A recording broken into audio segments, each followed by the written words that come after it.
Start the recording. Good evening, everyone. It is 7 o'clock. I would like to start on time, but I want to just give it a minute or two to see if anybody else joins us. As you know, we are here to discuss the Kennedy Institute development and the progress on that. So let me give it a minute or two more. We've got a couple of guests with us. So let me just, I think we should be expecting a few more people. So let's just give it a couple more minutes.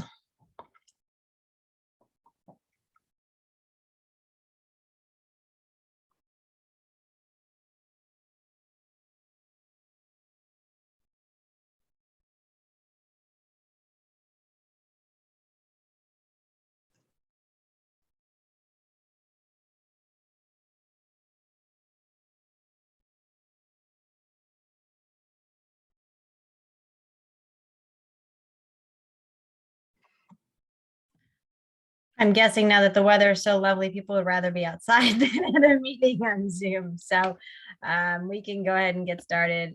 So good evening, everyone. Oh, here comes a couple more people. Good evening, everyone. As most of you know, I'm Emily Singer-Lucio, the Commissioner of 5A03, ANSI 5A03. Thank you all for joining tonight. We are here to discuss the development of the Kennedy Institute on Buchanan Street.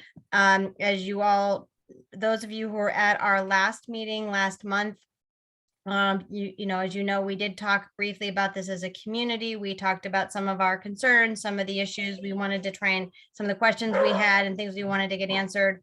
What I do want to tell you is that as you should all also know, they have already filed their petition with BZA because that was public record. But what I do want to share with you is that their plans are a bit on hold. I'll let them explain that. Initially, we were going to meet with them tonight and then also take a vote on their proposed project. And then depending on our vote, then it was going to be brought up at the ANC meeting at the end of this month. However, because of their meeting with their recent meeting with Office of Planning and DDOT, they have been asked to make some adjustments to their plan. So the plan that they initially were going to present to us tonight is not the plan that's going to be moving forward. So I talked to them yesterday and I asked them to still come tonight because one, because the notice had already gone out. And two, because I think it's really important for us as a community to have an opportunity to share with them some of our concerns and also ask them questions so that as they go back to the drawing board and make the revisions in their plans, they can incorporate hopefully incorporate some of the things that we talk about. For those not familiar, I do want to share there's a bit of a difference between a PUD and a BZA, and they are not going through the PUD process like the EYA development did. And if for those of you who are in the neighborhood and on the involved in the meetings for the EYA development with St. Joseph sites, there was a lot of discussion about community benefits, and those are part of the process with a PUD. They are not necessarily part of the process with a BZA. However, from what I understand from the Board of Zoning, they do really look favorably upon a good faith effort in communication and working with the community in terms of approving of a project. And so that is one of the things we are hoping to accomplish tonight is get some feedback from them about steps they can take in terms of lessening somewhat of the impact on us and doing some things that for the betterment of the community, along with hearing our concerns. So with that, what I would like to do is introduce Layla from Holland and Knight, William Collins from the Concordia Group, and those the only two? Are you the only two, or is there someone else from you with you guys? MJ Morrow from Catholic Charities. Oh, right, I see MJ. Hi, MJ. Nice to see you again. And then Sequoia Castro, who runs the Kennedy Institute, is also on the phone. So great. Okay. Oh, the other thing I do want to mention to everyone briefly is there are actually two BZA requests right now. And one of them, so we're actually going to be talking about two different projects. And I think that's critical because As a community, and I'm just going to say this as a technical situation, as a community, we can be in support of one and not the other. However, what I do want to share is that they are codependent. So let me explain that. So essentially what's going to happen is if you've been by the Kennedy Institute recently, and maybe some of you have been in it, I've actually been in it. It's been here for a long time. It serves a very significant purpose in our community, serving students with disabilities and their families. But the school needs significant repair in order to come up to current standards. And so they want to build a new school, and that's going to, and they want it to be fully accessible and, you know, benefit the kids. And so there's a lot of things that go into that, and it's very expensive. And so in order to raise the money for that, that is the impetus for developing the property adjacent to what would be the new school. So there are two proposals on the table. One is for the new school, and one is for the housing development that's planned to go next door, as we talked about at our last meeting. So I just, for those of you who weren't there, I wanted to clarify that and make sure everyone was clear on that. So with that, I'm going to turn it over to Leila. So thank you very much for coming, everyone, tonight. Good evening. Again, my name is Lila Batiste. I'm with the law firm of Holland and Knight, and my colleague John Oliver is also with me this evening. And Holland and Knight represents both Catholic Charities and the Concordia Group, that's Catholic Charities development partner for this particular site, in connection with two zoning applications, as Commissioner Lucio mentioned. First, I should say, Commissioner Lucio, thank you for inviting us to this meeting tonight. So as Commissioner Lucio noted, we have two applications for the property at 801 Buchanan Street. And we have just a very brief presentation, if we can both. I gave you screen sharing permission. Did you get it? I don't have it yet, but I'll work. When it pops up, I'll accept. I did it a while ago. I can do it again. Well, I don't have anything to share right now, Commissioner, so we'll see if I have any issues. It should do it right now. Okay. You're a co-host, so you should be able to. I should be able to. Yeah. So as I mentioned, we're here representing Catholic Charities, and Catholic Charities is represented by MJ Monroe, who is the CFO. Sequoia Tasker, who is Executive Director for the Department of Developmental Differences at the Kennedy Institute, and then Bob Wechter, who is the consultant for the construction of the new school on this project.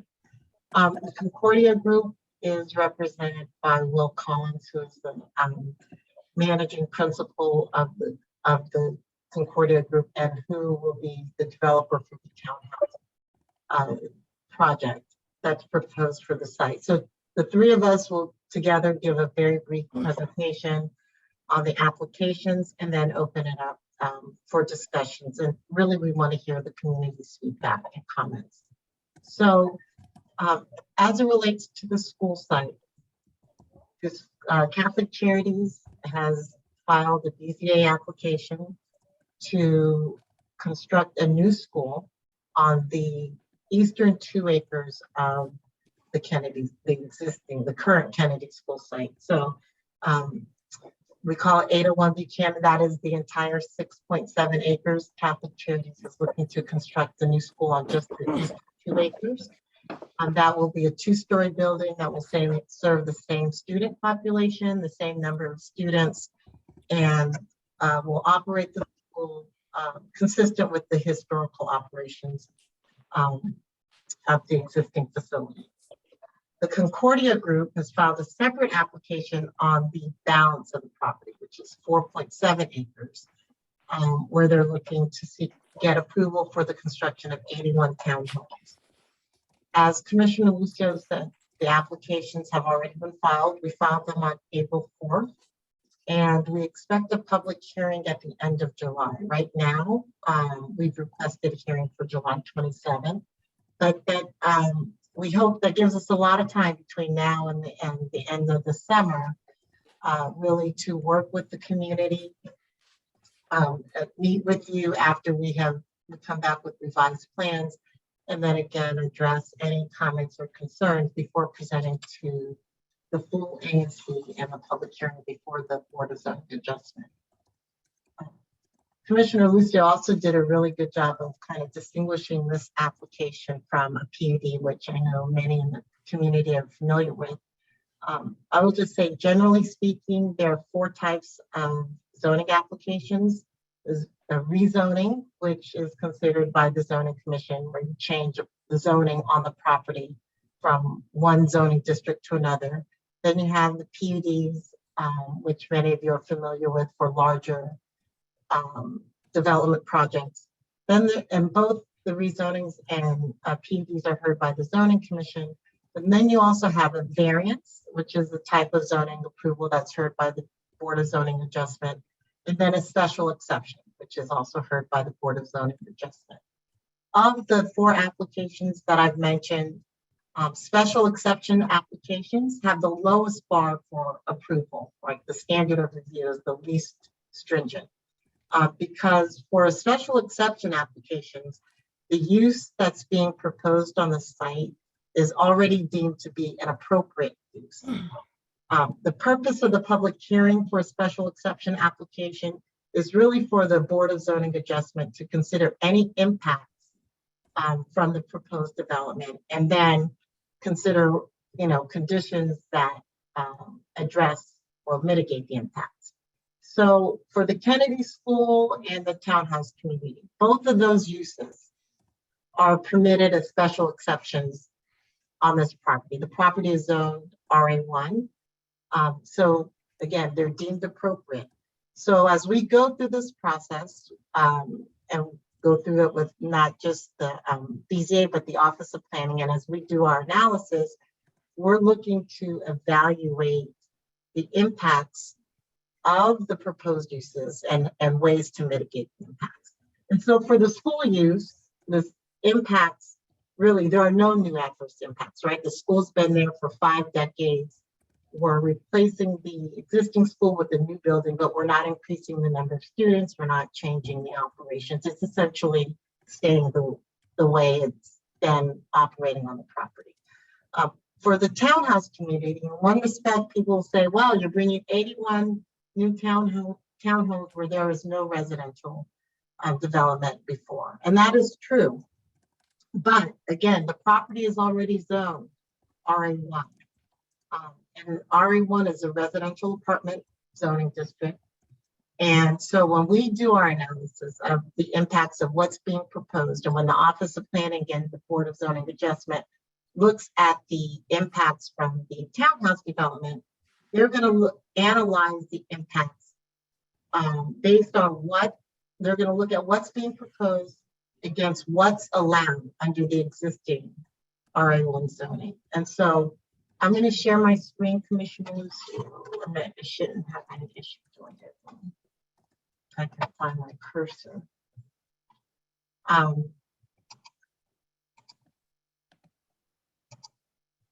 So can you all see my screen now? Yep. Development standards.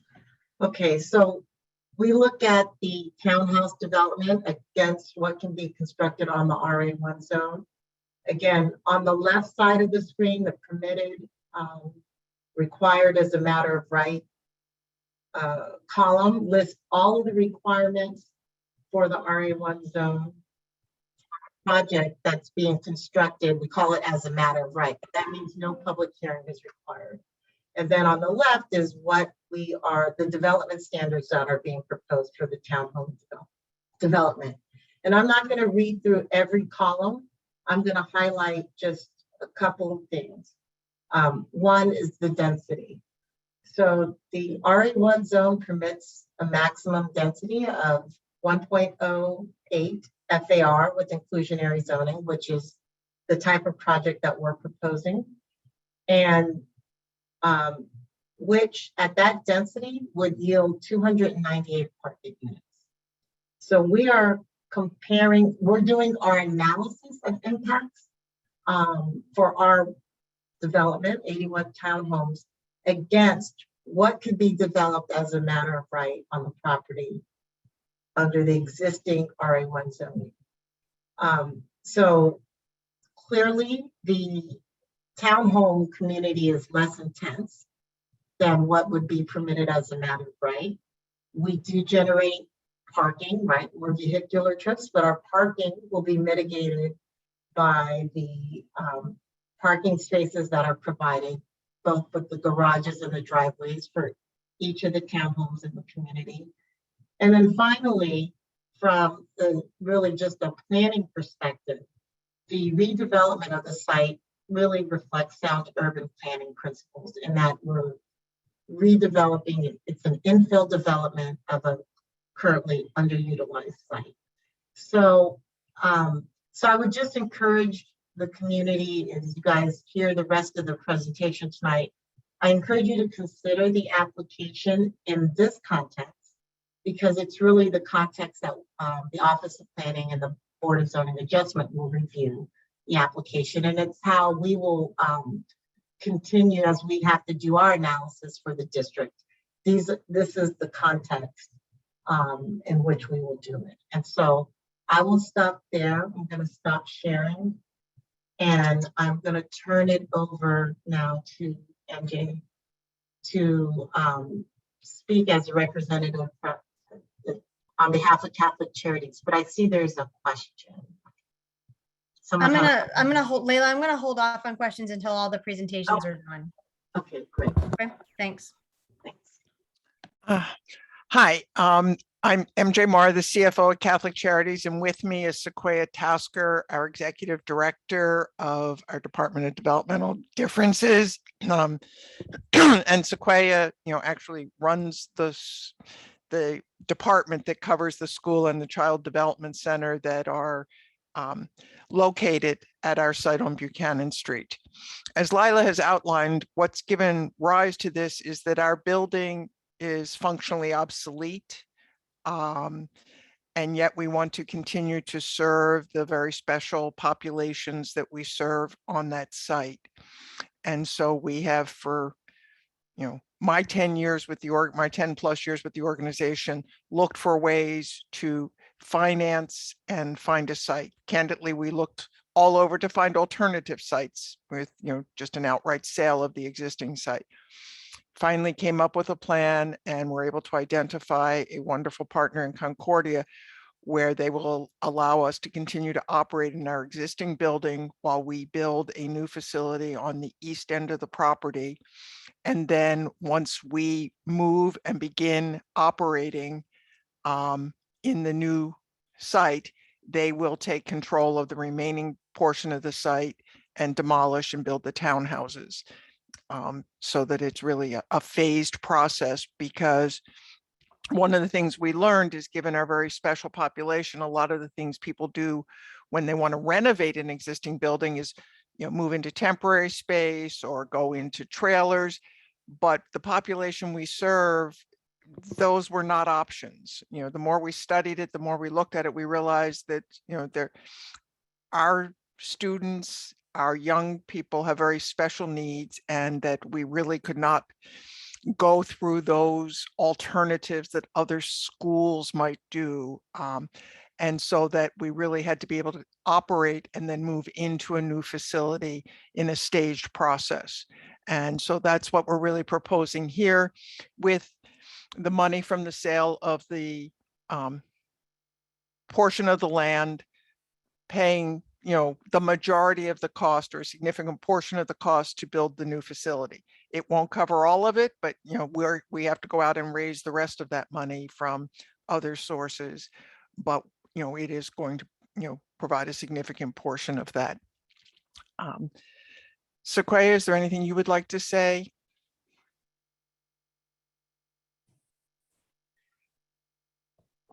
No, I see a head shaking no. We are just very pleased to stay in the neighborhood, to continue to operate and continue to serve the population. We take all of our referrals come through DC for children, for the school, for children who have all-day IEPs, meaning that these are children for whatever reason cannot be mainstreamed in other settings. And then our Child Development Center, we take children from 6 weeks to 5, both those developing differently and those developing typically, many of whom obviously come from the neighborhood right near our school. And we like to think that we are a high quality, affordable provider in the neighborhood. So. MJ, before you close, turn it over to us. I think it's also important to note that the kids are in school most of the year, right? Oh, yes. No, our school operates all but Christmas vacation, spring break, and 2 weeks closed in the summer. We pretty much run throughout the full year because, again, of the special needs of the population we serve. So we're pretty much a year-round facility. And that has been, our current operating, environment. That, again, as Lila pointed out, we're really not proposing to change. We're not asking to increase, how many students the school is licensed for or the CDC is licensed for. We intend to continue operating under our existing licenses. Great. All right, so I'm going to pull up the site plans that have been filed with the BZA, and Will, if you can just speak to them, speak to the plan, and then how we're going to proceed through the process and generally describe your development objectives. Hold on a second. I got to get to the share.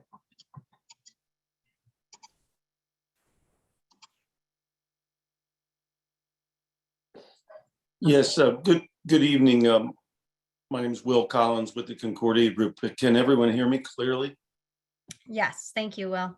Okay, great. Thank you so much for the opportunity to speak with everyone tonight.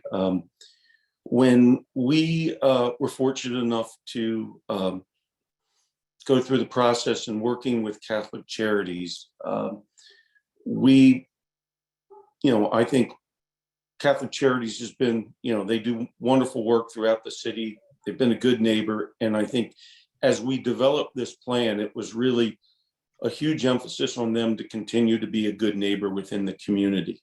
And how the plan originated was basically in the underlying zoning, the RA1 zone. Most RA1 zones, when they're developed, they're usually developed on a by right basis into multifamily buildings. But I think when we worked with Catholic Charities, it's really, we're looking at trying to be a good neighbor, fit within the context of the community, and while building at what is the allowable density on a floor area ratio, it was felt that townhome development was much more compatible with the neighborhood than, say, going with a multifamily development at a higher density. So that's how this plan originated. Share a little bit about the townhomes. There's 3, they are within the 40 feet, the regulations for the RA1, they are 3-story townhomes. Some of the townhomes will have some English basements. These are all garage townhomes. Some of the garages are 1 car, many of the garages are 2 car, and more importantly, all of the garages have tandem spaces on the exterior. So for instance, a 20-foot townhome would have 2-car garage, an integral garage, and 2 spaces on the exterior. 16-foot would have a 1-car garage and a 1 space on the exterior of the home. Total, there's roughly 210 parking spaces within the townhome development for what this plan shows is 81 townhomes. That's a ratio of, it's a very heavily, it provides an abundance of parking at 2.5 spaces per home. The materials, we envision the majority of the elevations here will be brick, fit within the landscape of the existing homes within the community. You will also see some hardy plank within the homes. I want to just, while we have this plan up, I want to just share that this is a plan that is ever evolving. We are currently meeting with the Office of Planning and the Department of Transportation, and this plan will be modified because I think one of the big issues for Office of Planning and DDOT is they'd like to see interconnectivity to the proposed development adjacent to this property. Ascension Healthcare owns the Providence piece. At some point in time in the future, there will be a redevelopment of that site. And they would like to see both vehicular as well as pedestrian connectivity that comes through this site and then matches up with Ascension's plan whenever that comes about. Well, can I interject here real quick? Sure. I do want to share with everybody that when I first learned of this project, and I also knew that Providence was, continuing as they have been for the last 4 years, talking about what their plans may or may not be. I did reach out to both of the developers for both the heads for both these projects and make it very, very clear that I felt it was important with this large piece of land that these two developments potentially work together to ensure that, we didn't have roads that were cut off and weren't working together, and that we had sidewalks that were connected, and that with this large piece of land, there were also enough things that we could have as a community. And I think we'll touch on this briefly from this piece of land. And I know that he has been in conversations based on my comments to him with the Providence group and their potential developers to achieve that. So I want to make sure everyone's aware that I do really believe strongly that that is important. And I am going to continue to work for everybody to make sure that we do everything we can. These projects may not happen exactly on the same timeline at this point, but we do want to make sure that that there is some, as Will said, interconnectivity between the two in terms of pedestrian right of way and the such. So I just want to make sure that that's clear. But Will, I'll let you continue. Also, Leila, if you're watching the chat, if you're able to answer some of the questions, that might also be helpful. Thank you. Thanks, Commissioner. And just to follow up on that, Commissioner Lucio has been very, very clear about the desire for communication, cooperation. And I think she can share with you, we, Catholic Charities, recently spoke with the CEO of Ascension Healthcare. I've had numerous meetings with EYA and Bozzuto, who are the proposed developers of the piece. And we have coordinated in terms of what they see going forward, the potential for community benefits for the neighborhood and how we best coordinate that. For instance, the conversations that we've had to date is that the Providence piece is significantly larger than this parcel. The Providence parcel's approximately 20.5 acres. Our parcel total is approximately 6.5 acres. And what they envision down the road at the point in time that they come forward with a PUD application is that they foresee that they would be dedicating roughly about a 2-acre ball field, whether it's soccer or I'm not sure that has been, totally flushed out in terms of what kind of ball field. And we have been in communication with Commissioner Lucio, and it is our intention as when we come back to you in June with another revised plan, is that we envision the opportunity to develop a dog park that would be open to the community. And we're going to look at other amenities as well. It would be, I think the commissioner will share with you that we are pushing Ascension to move forward. They're simply just not at a time frame that is on the same line where we are. And I think what is critical for these applications is the school needs, they're at the point they need to move forward with the process. They need a new school. And Ascension is still many months away in terms of their application, but we're going to be working with DDOT. We're going to be working with OP on modifications to the plan. And we're excited to hear your thoughts tonight on amenities that you think should be provided. So Well, if I can add real quick on that point, because someone just asked about it in the chat. I want to say that when they first came to me with the plans, the only playground was the one that's associated with the school. And I want to make it clear that while I did initially push for that to possibly be open, there are specific reasons why that cannot be open to the public for safety reasons and other reasons based on the kids in the school and their operating hours and so on. So it's my understanding, and Will or Lila, correct me if I'm wrong, but it is my understanding from our most recent discussion that you are planning to put some type of tot lot or playground included in this, and that's your hope, correct? That'll be one of the modifications that we look to as we modify this plan, Commissioner, for sure. And we're going to have a further design on what the dog park will look like and the further community benefits. I mean, I can share with you that from our initial discussions with the commissioner, she's a wonderful advocate for the community benefits and the community benefits, the amenities and benefits. And we're very mindful of that. And I speak of that because Catholic Charities, while we will be the developers of these townhomes and these townhomes will be sold to individual homeowners, Catholic Charities is going to be a continuing neighbor to this community. And I think that is critical. That is a key component of what I view as this development. You're not dealing with a development entity in Catholic Charities that won't be here. They will continue to be your neighbor. And clearly, we're going to design this project so that it feels a part of the neighborhood.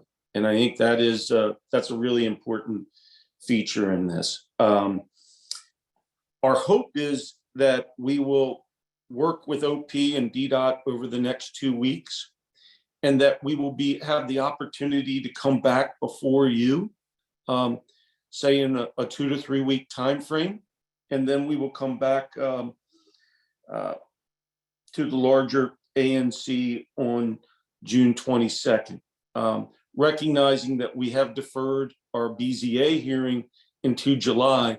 We believe that, between tonight and then another meeting, we'll get good feedback and hopefully arrive at a plan that you can support. But I think I've just finished before we take any questions or comments, is that this plan was designed really to, one, provide a density while it's allowable from current zoning and FAR to really fit in with the community and, be at a less intensive development, say, than the by right plan. So we hope it'll be well received.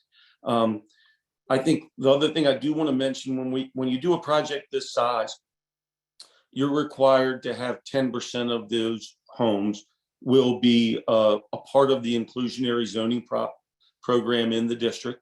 So roughly right now, we're showing 81 townhomes. We'll see how that flushes out as far as density. But right now, if this plan went forward, you'd have 9 affordable dwelling units on this property. Trying to think if I've missed anything. I'm sure I have, but we're certainly open to taking all questions from you tonight. And just once again, on behalf of Catholic Charities and ourselves, we really appreciate the opportunity to come before you tonight. And thank you so much for your time. Thank you, William. A couple things real quick. There's somebody else on the call I do want to introduce from Providence Group and see if he wants to add anything real quick. But I also want to just make sure that we touch on a couple things that you and I have talked about, which was the RPP parking possibility. And also, I think as I mentioned, when EYA came into the community, they worked with the city on tax relief for some of our elderly residents within a certain distance. And I'm hoping we can do something similar with this development. So before we answer those two questions, let me give Dr. Shadi from the Providence Hospital a chance to speak. Good evening. Sure. Good evening, and thank you for having me here. So nothing much to add more to what Commissioner Rocio and Will said, but our developers are working with Will and his team, as mentioned, to make sure that there is continuity between their project and our project. We do not have a final project yet. We're still working with Ascension and our developer to finalize our project, so we cannot share the details yet, but definitely we're working with the Catholic and that other developers team to make sure that there's continuity between the two projects. Great. Thank you very much. Commissioner, can I ahead. answer? We are fully supportive of the RPP program, and we'll work with you and your constituents to assist on any applications for the RPP. It is an important part of, for being a good neighbor, as well as EYA did on the project recently that was approved. We will certainly contribute, as they did, to the housing counseling services to offset any impact from rising property tax. But we plan to be, a good partner with you on that, and certainly will work with you and the neighbors, and we will certainly make a contribution to the housing counseling service to offset any issues that come around from higher property taxes. Great, thank you. Okay. Okay. Okay, thank you, Lila, for answering some of the questions in the chat. I hope that's going okay. Okay, if we can stop with the screen sharing for a minute, so I can see everybody. Thank you. If people have a question, you can either put it in the chat, or if you want to raise your hand in the use the raise hand feature. I can't imagine we've answered all of the questions. That would be pretty quick and painless. Commissioner Lucio, some of the questions I think will need, I couldn't, like price, this price list for the townhomes. I can answer some of those questions, Lila. We envision, obviously you're always dealing with evolving market, but the home prices here will be in the 700 to 800, in the $700,000 and $800,000 mark for the market rate. And I believe right now for the inclusionary zoning units that will be 3-bedroom homes, those list for roughly right around $360,000 now. So a significant discount compared to what the market rate homes would be. There's another question about the timeline for development. Sure, I think we can answer that. So the thought is that we're hopeful to get BZA approval, obviously with your support, with the ANC support, and that we will then start construction on the school site. I think a realistic date would be sometime spring to this time of year in 2023. And then our proposed time frame for construction of the school is roughly in the 18 to 20 month range. Until such time as the school is completed and occupied, we want to make a full and easy transition for the Kennedy School. Once it's occupied, at that point in time, you'd see development of the townhomes. But it's a deferred, I think best case scenario in the townhomes, you're 2.5 years away. And then I think the most immediate need is to try to commence construction next spring on the school. That's what's critical right now, because the school is certainly functionally obsolete, and the Catholic Charities very much wants to get the students into a new facility as soon as possible. Well, I want to just mention one thing for people who aren't familiar with what RPP parking is. That's the residential zone parking permits. Our neighborhood doesn't currently have them, but there are streets in Ward 5 that have them. We have just recently put them up near the EYA development for the residents who live near the EYA development, so that they have the priority to park there.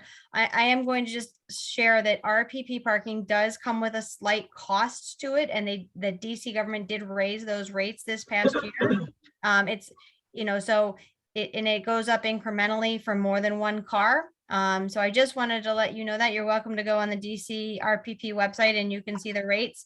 But it does allow you to park in your neighborhood without people who don't have that RPP parking. And just to clarify, so the owners of the townhomes, because they will have their own HOA, they will not be eligible for the RPP parking. The only people who will be eligible for the parking, for RPP parking, to park on the street will be the people who live in the homes adjacent to the development. So I just want, because they will have their own parking on site. So I just want to make sure that that's clear. I see your hand raised from John. Yeah, I was hoping someone could talk about how much the site will be regraded. In particular, I'm wondering, I think I saw 40 feet quoted as the height of the individual townhomes.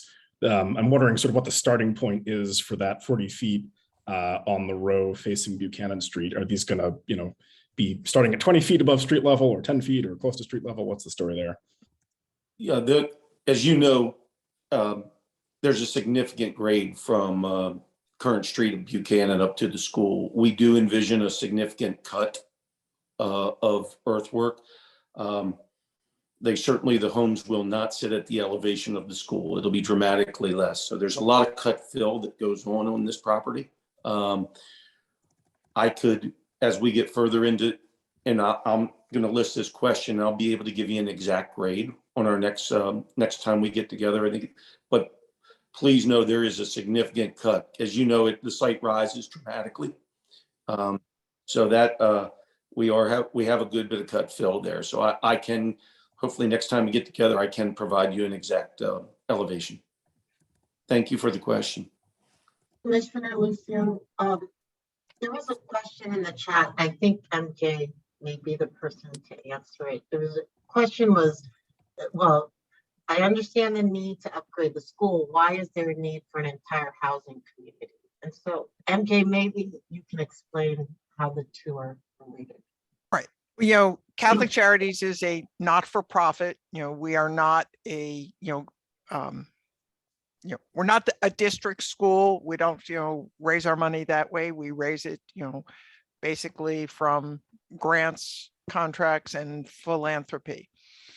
The cost of the new school is going to be somewhere in the $18 to $20 million range. That is not the kind of number that we can come up with, sort of out of pocket. By selling the land, the 4.7 acres to Concordia, we can come up with over half of the amount needed, significantly reducing our philanthropic need. Candidly, without the proceeds from the sale of the land, we would not be able to go forward with this project. And that's why, proposing a housing development on it. Thanks, MJ. Then, Commissioner Lucio, there was another question about when the last time the zoning regs for the RA1 zone were reviewed, and I don't know the answer. I don't know the answer to that either. And I don't know if that's part of the comp plan process, but I don't believe that's been recently. I do want to share one other thing that was mentioned in the chat. All HOA development, housing developments have private streets. That's part of being an HOA, right? And so, that's the same thing with EYA. And so, that's going to be the same thing here. But as part of that, I want to make it clear, as I mentioned, with the RPP parking, they are not there with their HOA. They are currently not eligible for RPP parking. However, if at any point in time they decide to dissolve the HOA and not be an HOA, that would all change. And then, like with the EYA development, which is coming, there would be more open parking. So I think that's important to note. Lila, a couple people have asked about sidewalks because they didn't see any sidewalks on the plan. Will, I don't know if you want to address that. Sure, I can address that. Clearly, one of the modifications we're making to the plans is making sure that we have sidewalks throughout the community. One of the requests of DDOT is to provide 6-foot wide sidewalks at 2 locations through the project, so that we're providing pedestrian connectivity. So when we come back to you with a modified plan, you will clearly see sidewalks that'll be denoted, and we're planning them for 6-foot wide sidewalks. So you will definitely see that. Great, thank you.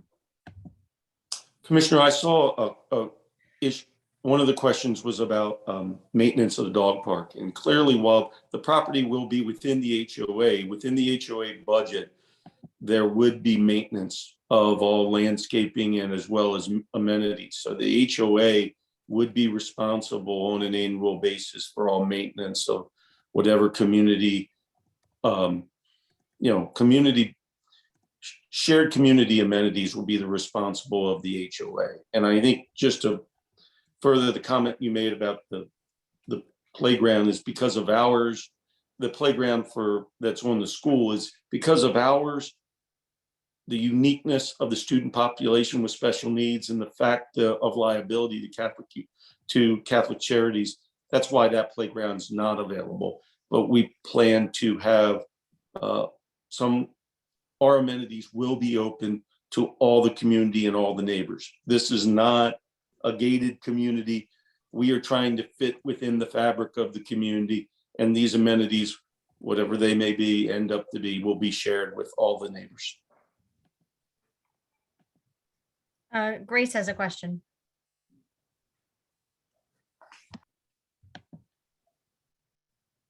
Grace, are you there? Yes, I am. Can you hear me? Yep. Okay, excellent. Thank you. I appreciate the clarification on the sidewalks. I completely understand, as Emily said, you may have that private space, and that's completely feasible. Thank you. One thing that I would like to talk about in the dog park is from a city's perspective, even if you were to take a space, you need to maintain it. Now, I was wondering, as part of a community benefit, I know this is not a but, if there could be a fund set up, because it could be very expensive. And I'm not sure if at some point the HOA may decide to make it private, then we lose that benefit. We've been losing a lot of green space in our neighborhood. You could almost call us Michigan parkless, because everything's been designated for development. And we do need a place for our dogs to run. Our new neighbors that just moved into EWAT 6 houses, I've already seen 2 households with dogs. So if there is something you can add on to that dog park, that would be very appreciative, I think, not only for the immediate neighbors, even the new neighbors in EYA. So Grace, thank you for your comment. When we develop all of our projects, when you set up an HOA, it's incumbent on the developer to provide a significant enough initial contribution to the HOA reserves so that that long-term you set them up for success.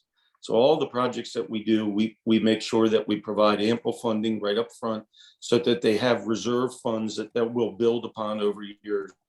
So, these amenities are only as good as they're maintained. And, the dog park is unique in the sense it's going to have, it has some unique features to it that will require maintenance, and we'll make sure that we provide funding in the reserves so that it will be maintained on a long-term basis. But it's a great point. And we understand, that the community as a whole has seen the school and then they see this green space. We clearly understand, your concerns. And the fact is Commissioner Lucio has been very clear with us in terms of, while this is a BZA and it generally doesn't have a community benefits plan, that it's her expectation that we provide amenities to the community, and we certainly intend to do so. Thank you. Well, Could I have Right. a follow-up question? I'm sorry. go ahead, Grace. Yep. At any point, can they vote to make it private and shut out the community as an HOA? We will set up covenants within the HOA that are part of the land records that will not allow them to take this as a private and cut it off from the community. We will put a covenant on the HOA that runs with the land. Thank you. I appreciate your. And I want to also say that the property and the development of the property will be subject to the approved plan, which requires the connectivity and the conditions by DDOT. So they wouldn't be able to just do that on their own. So there's a question, there's a hand raised and by Anne, and she's also got a question in the chat, which I should have anticipated was going to come up.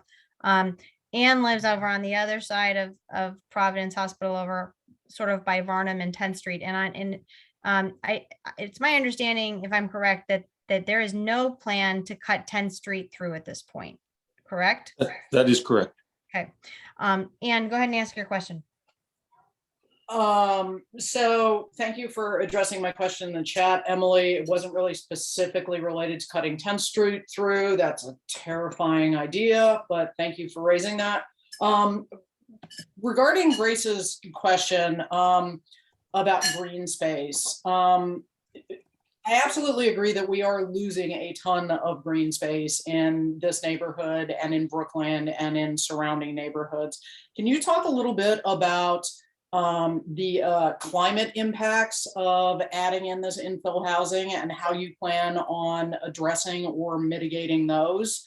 Because the fact is that this is losing green space and it is going to add heat and a whole bunch of other stuff that maybe not so great for the local environment.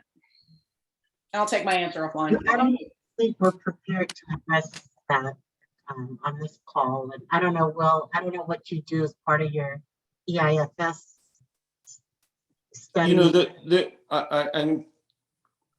know, environmental concerns, we are required to file an environmental impact statement as a part of our application that is reviewed by the Department of Environment.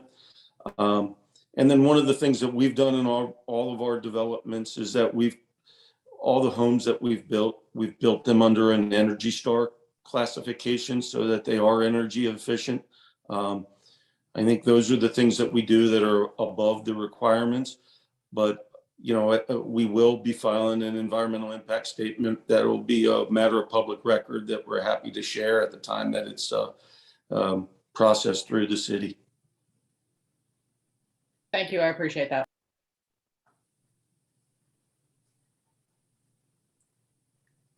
Okay. Hey, Emily, this yes. is Penny. Go I ahead, have- Penny. Thank you. I actually have 3 questions. Number 1, why 81? That seems to be like the number of townhouses, a magic number. Is that number negotiable? So I will just say the number of townhomes directly to the proceeds that fund the construction of the new school.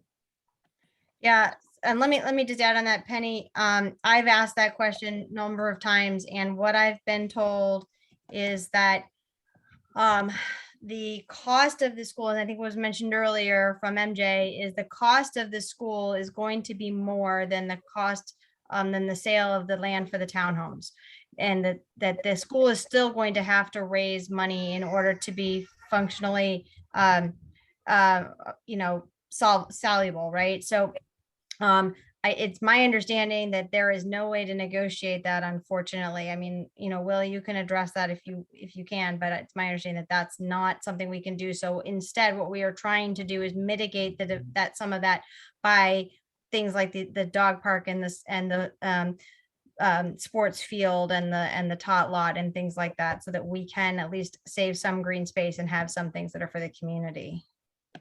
You know, I think the best way I could say it is, obviously it's important to Catholic Charities to get the proceeds to build the school, but they've also, when we've created this development plan, you know, from a density perspective under this underlying zone, you know, where if you didn't go for a special exception for theoretical lots, most of the time this zone is built as multifamily density. And when you're doing multifamily density, it's generally apartments, and it's a much higher density count. That was never the intention of Catholic Charities when they came to us and we worked on this plan together. It was never an idea like, let's jam a bunch of density into this site. That was never the intention. The 81 is really kind of evolved in terms of trying to build to whatever the allowable FAR, yet create a plan that has the least impact to the community, yet also derives significant land value to Catholic Charities that will assist them in the construction of the school. But I think it's a great question, but I think it is really important to say that Catholic Charities has never once said, let's cram a bunch of density on this property, even though it's allowed by right. That was never their intention. And the 81 kind of evolved as we moved along and tried to come up with the best plan, where you're taking the 2 acres and doing a really, you know, fantastic layout for the school, and then also coming up with the best plan we possibly could on the towns. So I don't know if that's a sufficient answer, but that's kind of the evolution of what's taken place. Penny, I know you've got two other questions. Let me just add into that real quick. Everyone, I want to make it very clear that they could sell the whole thing and a developer could come in and build, the apartment buildings that they're talking about, which would be a totally different animal. So I think that we also have to be considerate of the fact that they are trying to work with the community and not do that because they want to stay in the community. So I want to make sure that that's, part of the process. So Penny, you had two other questions. Yes, I do. Real quick, William, I know one of the concerns is also, what are you going to do as a developer to help those that may have damage to their homes as a result of the development?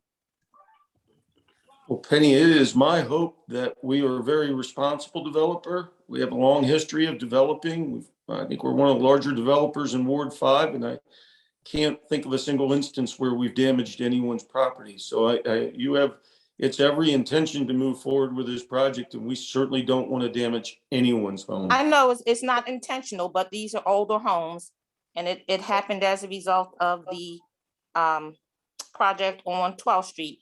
These plaster homes, it can and will happen.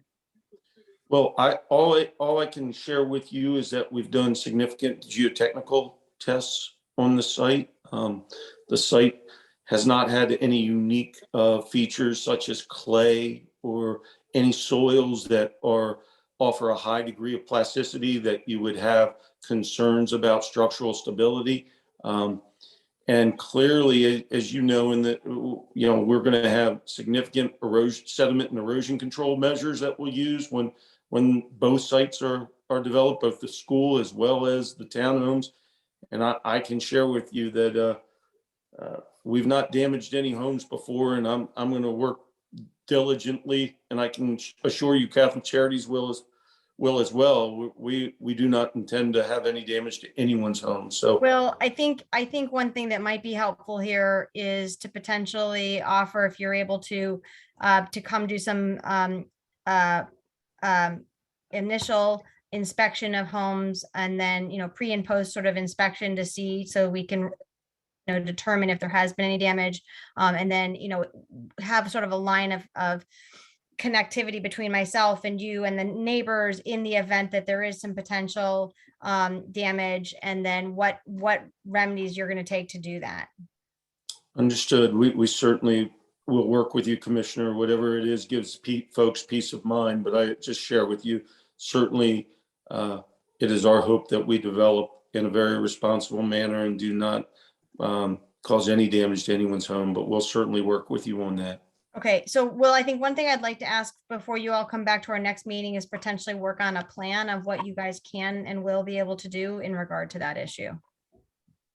Certainly. So I just wanted to add in here really quickly, when we build any type of project, and I'm the project manager for Catholic Charities, when we're doing any kind of earthwork on near neighbors, we will typically install seismic monitors, which is the cause of most of the damage that I think you're talking about. We will install seismic monitors at the property line, just to make sure that if there is any damage, it could be tied to that seismic activity. So that's one of the things that we would put in that plan, certainly. Thank you. Penny, did you have one more question? My last question. Yep, go ahead. It's just that what infrastructure, I guess, what am I trying to say, has been looked at, project or planning has been looked at, because there's just so much development going on. I have a concern about, pipes, things backing up. We have all of these new homes. Has there been a study as it relates to the infrastructure in this area?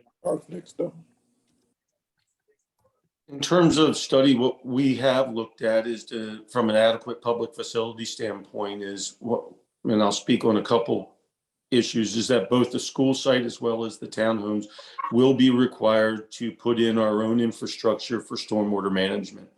And basically you're providing both quality as well as quantity on all stormwater management.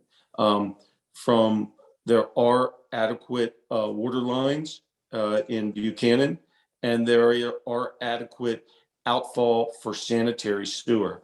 But I think most importantly is when you see off-site issues, it's usually from stormwater. And the stormwater requirements in the district are some of the more stringent in the country. And this project will have both quality and quantity structures within the property. We'll be, taking on any stormwater at the site, treating it, and before it's released off-site, it'll be at a measure that does not cause any issues downstream. So that's the work that we've done to date. But clearly, as the civil engineering plans get developed, we would be able to provide you more details on the infrastructure plan. Will, I think the other thing that would be important as this project moves forward is for you all to share with us your plan for construction runoff. Absolutely. Because I do know that the city does require some blockage of the drains in the area so that debris from the construction site doesn't go down those drains. And we've had some issues with EYA on that front. So I think it would be helpful to know as we move forward, sort of what that plan is as well. I can promise you that I'll come up with a sketch of what the sediment erosion control plans would be during that, a quick sketch so that you can see how we're going to handle the water during the construction project. And then that would be, what we could do by our next meeting. Thanks. I appreciate that. Carmen, you have a question. I do. One of the things that we had negotiated with EYA at the beginning of their project was the homes that face the main streets and face other homes within the community, that they developed them as semi-detached so that they looked like the rest of the community. Is that a possibility with this project? The homes on Buchanan Street, that they look like the homes across the street from them? We certainly will have the homes that will face the homes on Buchanan Street, the front facades. You'll have front facades that face Buchanan. And while they're single family detached homes, that's what it's classified as a townhome, we will provide, architecture that we think it'll be very attractive, and blend well with the existing character of the neighborhood, certainly, and happy to share with you some elevations. Okay, thank you. Well, there was a question about the removal of trees along Buchanan. I know that's not contemplated. That is not part of the zoning application, but I'm not aware of any plans to remove trees along. Yeah, I think this question is coming up because there was a big discussion about the older trees on 12th Street when the EYA development was going through this process. And so, several of those trees, if you drive by the site, are blocked off. That, we were told they were going to be removing 2, but we negotiated to make sure that they did not remove the others. And so I think this community values its trees, obviously, for the reasons that Ann said, green space and EPA stuff and things of that nature. So I think we want to make sure that we maintain as many trees as possible. I know that, you're going to be sharing with us when you meet with us again, where you're going to be putting the driveway entrances for the school and for the townhouses. And so I think when you're developing that plan, please be aware of where those trees are, because we would not want to lose any of those trees.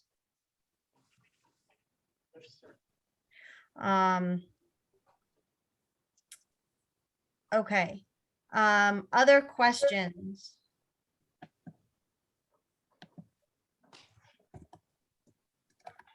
No other questions? I'm sorry, I do want to clarify on the trees. I'm dropping a link. Oh, I'm sorry. Actually, I guess can't deep link to this, but the architectural plans and elevations, part 3 of the application for 801 Buchanan, it's page. But John, just keep in mind that that's all changing. I understand, but page 2 of that appears to show trees that are marked for removal. I mean, is that not what that document is? There are X's through trees that are on or around the property. Is that something? As I think, as Commissioner said, we're reviving the plan, and we'll be able to share with you what trees will be removed. Remember, in the district, we have tree mitigation measures, so that whatever tree is removed, we got to plant, and we will come to you with a full landscape plan as well. So that if sometimes you do run into instances like particularly trees that hug major streets because of dry utility installation and other, that you may have to remove them, but we will certainly have to compensate and plant new trees. But I just wanted to clarify, because it does, again, correct me if I'm misunderstanding what this diagram is, but it appears to be a diagram that shows particular trees proposed for removal. Yeah, that is correct. Okay. That is correct. So among the trees proposed for removal are those cherry trees that I mentioned in the chat. So I wanted to point that out and flag that as something to focus on, because I don't think it's accurate to say that there are no trees along Buchanan that might be removed. Yeah, and be clear, we're not saying that. There will be some trees removed, and then we'll have to show mitigation in a landscape plan to show you if one tree was removed, where will we put a new tree? So clearly we will come up with a full landscape plan for review. So, but I don't want to represent that there won't be trees removed. John, as you know. No, I understand if you're developing the site that there will be trees moved and removed. There is, you've probably seen the site yourself, I assume, many times. Then yes, there's a row of cherry trees that runs along Buchanan. That is correct. It's very nice. It's very attractive. I think it's a really nice feature of the block. And if that is something that can be preserved, I think that would be ideal. I think a lot of people would like that, but that's why I flag it. And I did want to ask, because you mentioned you'll come back with a full tree plan. Is that something that is going to be available to us before this likely July BZA hearing, or is that something that comes? No, John, that'll be it. They said they're gonna come back to us within another few weeks, and then we have to meet again before it goes to the ANC meeting. But is that full tree plan part of that process? That's what John, we'll provide you a landscape plan for your review. So that's would be part of the application, that you would see what trees are being removed, what trees are, we may have one or two trees that we actually relocate, and then you'll see what new trees will be planted, but we'll provide you a landscape plan for your review. Prior to the ANC's approval of this. Absolutely. Okay. Yes. They can't move forward, John. They can't move forward to the ANC until they come through us. No, I get that. I was asking about a particular type of plan, a particular document, and I'm glad to hear that it will be available soon. Thanks. Yeah. So, Will, I do think, as I mentioned, I think you just mentioned relocating the trees. I think, whatever we can either do to preserve the trees, not moving at all, or relocating them, because obviously it takes time to regrow trees. And these are, very nice trees in the neighborhood. We want to try and do that as much as possible. So coming back to us with the landscape plan would be very helpful. Lisa, you have a question. Sure. Just a quick question for Will. It's what, 81 townhomes, 9 that are below market. How many are 1-car garage and how many are 2-car garage out of those 81? I'm just curious. I wish I could give you that answer tonight, because it's changing as we move through the process with OP. So I would say we're trying to get to a relatively close to a 50-50 mix, but as we move through and redesign the plan, I'll be able to share that with you in a couple of weeks. But it is an evolving plan. It doesn't affect the size of the townhome or the number of townhomes. It's still 81 either way. I'm not even going to make that representation. This is I'm not going to say the plan's in jello, but we're working on it right now. And I think whether it's 81, 80, or whatever number we arrive, it'll be after we get some more feedback from OP and DDOT. Understood. Thank you. Anne. So for the homes themselves, since there are going to be respectively 2 garage spaces and 2 apron spaces, 1 garage space and 1 apron space, depending on the type of the homes, are there any plans to build into these homes electric vehicle charging capacity natively?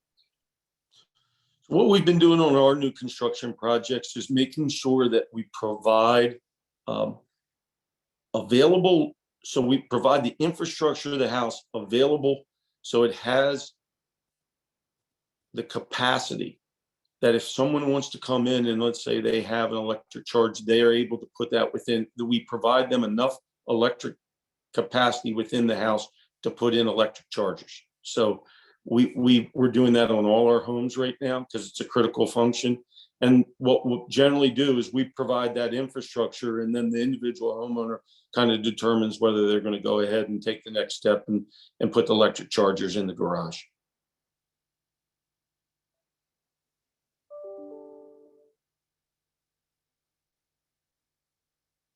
Okay, any other questions? It looks like we're getting to the end here. This has been a really good discussion. I think you all have provided a lot of really great information. I think that, I think you've got some ideas of what's important to the community. Things that we're looking for answers from you all on the next time you present to us.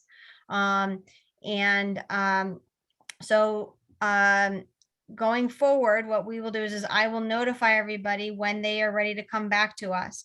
Please, if you are not on my email list, please make sure you are on my email list. If you need to find out how to do that, email me at 5803 and I'll put it in the chat at anc.dc.gov.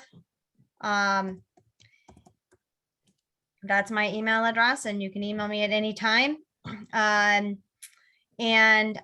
will send a notice out a week before the meeting, hopefully sooner than that. And we will try and stick with the timeline of getting that meeting in the next few weeks and then getting on the agenda for the June meeting of the ANC and presenting it at the ANC meeting. If you're not on the ANC email list, I would suggest going to the ANC 5A website and getting on that email list as well. So you can attend that meeting as well.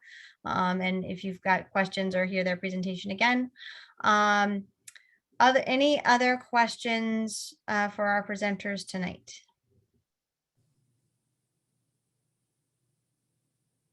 Okay. All right. Well, thank you all very much. Thank you for taking the time to present to us. We really appreciate it. And I want to just say that, this has been a bit of a process.